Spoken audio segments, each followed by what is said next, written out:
How many times have you asked yourself, I wish I had gone back to school, or I wish I had finished that college education?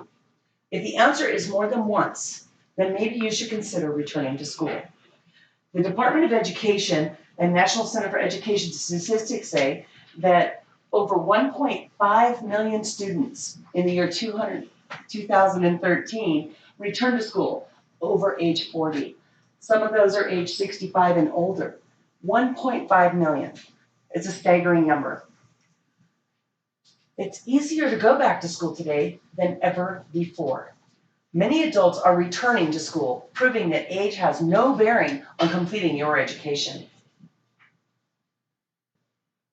13 years ago, I enrolled in a college class and took it, and I spent 13 years beating myself up trying to find out why didn't I complete that education? Why didn't I go for more? Well, in 2013, I joined the statistical board and I became a full-time college student, and I was well over 40 years old. So let me give you a preview of what we're going to discuss here tonight. We're going to talk about how many people over the age of 40 are going back to school and some of the reasons why they're doing that. Additionally, we're going to talk about why it's easier for them today than ever before. And finally, we're going to talk about some considerations you should have before you make the decision to go back to school. Record number of people over 40 are going back to school. NBC reporter Kelly Hollard studied a report from the year 2009, which showed that 17% of the college student body was returning to college over the age of 40. Based on her projections, they estimate that 19% of all college student body will be over 40 years old by the year 2020. Forbes did a study, and they determined that from the year 2000 to 2010, based on their statistics, that the age of over 40 increased by 35% in that decade. With those kinds of numbers, it's pretty staggering. We'll see how much more they go beyond that, and I bet the number does increase as more people are enrolling every day. Why are people going back to school? Well, longevity and unstable economic markets are really helping people make up their mind. But the American Council of Education put a report out called Framing New Terrain, and it was based on older adults returning for their education. And they came up with 3 statistics on why people are going back to school when they're older. The first reason was new careers, because people are not so confident in their ability to keep their jobs into their 60s, with the retirement age being further out. They do not know that they will be able to sustain that job, or if that job will even exist in the unstable economy. So they are looking for new career paths to find a way to stay in the job market longer. A lot of them, additionally, are going in and taking college credits so they can learn about accounting and businesses, so they can start their own businesses.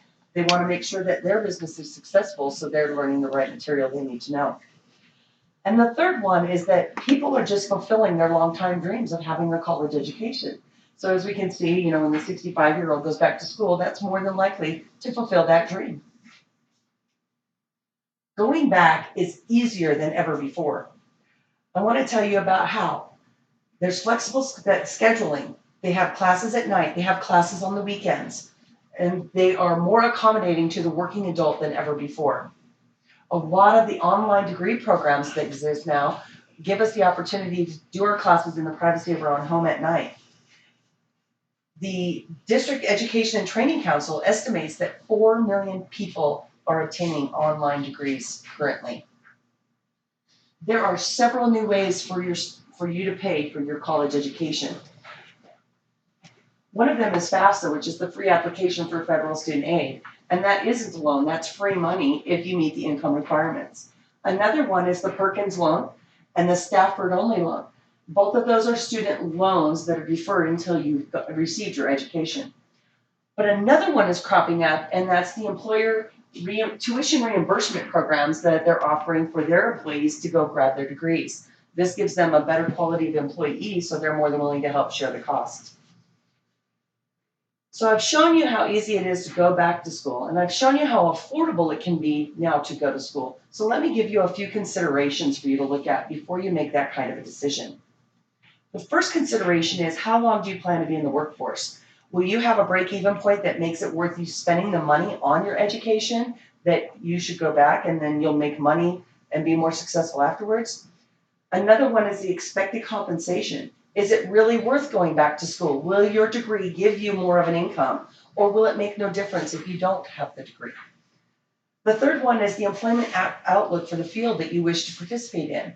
You want to make sure that there's a demand for the career you're choosing. It would not be advisable to take a 4-year loan out and go get your education to a field that doesn't exist in the area you live. So let's review the main points real quick. We know that people are more motivated and that the numbers are going up for people over 40 returning to school. We know it's easier to pay for this education, and we know that there's things that we need to consider now.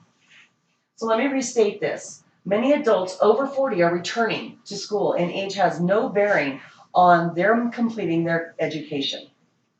So in conclusion, whether you wish to achieve your dream or whether you wish to improve your employment situation, it's easier to complete those educational goals now more than ever before.